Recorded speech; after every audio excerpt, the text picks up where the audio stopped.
السلام عليكم ورحمة الله وبركاته. مرحبا بكم في لحظة تاريخية تضاف إلى سجل الرياضة المغربية. في يوم الجمعة 5 شتنبر 2025 سيحتضن مجمع الرياضي الأمير مولاي عبد الله بالرباط مباراة مثيرة بين المنتخب المغربي والمنتخب النيجر في إطار التصفيات المؤهلة لبطولة كأس العالم 2026. لكن هذه المباراة تحمل في ذاتها أكثر من مجرد مواجهة رياضية، إنما مناسبة لاحتفال بعودة هذا المعلم الرياضي إلى الواجهة بعد عمليات التحديث الشاملة. خضع ملعب الأمير مولاي عبد الله لعملية تجديد واسعة النطاق، حيث تم هدم الملعب القديم في عام 2023 لإفساح المجال أمام بناء منشأة حديثة وفقا لأحدث المواصفات الدولية. ومن أبرز التحديثات التي شهدتها الملعب السعة الجديدة، تم زيادة سعة الملعب لتصل إلى 68 ألف متفرج، مما يجعل واحدا من أكبر ملاعب في إفريقيا. التصميم المعماري، تم تجديد وجهة الملعب بشكل يعكس الطابع المغربي التقليدي مع دمج العنصر المعماري الحديث، مما يضيف على الملعب طابعا فريدا.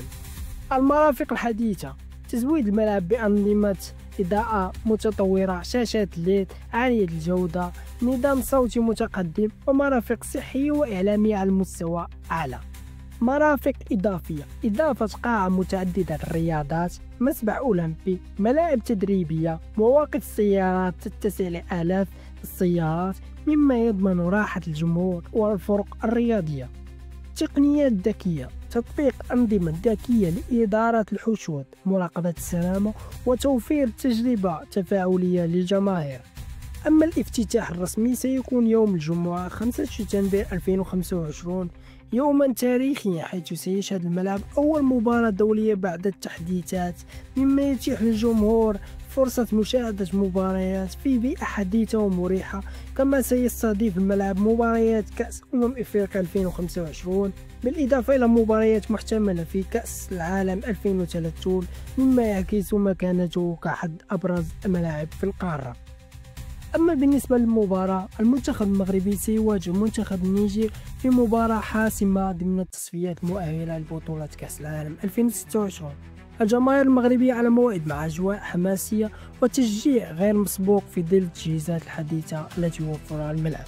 التفاصيل: الجمعة 5 شتنبر 2025، المكان المجمع الرياضي الأمير مولاي عبد الله بالرباط الساعة 6. أخيرا لا تفوتوا هذه الفرصة لتكونوا جزءا من الحدث الرياضي التاريخي في المجمع الأمير مولاي عبد الله بالرباط.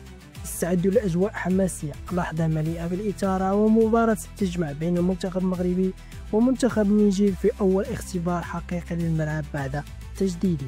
كونوا على الموعد وعيشوا التجربة الرياضية لا تنسى في قلب العاصمة المغربية.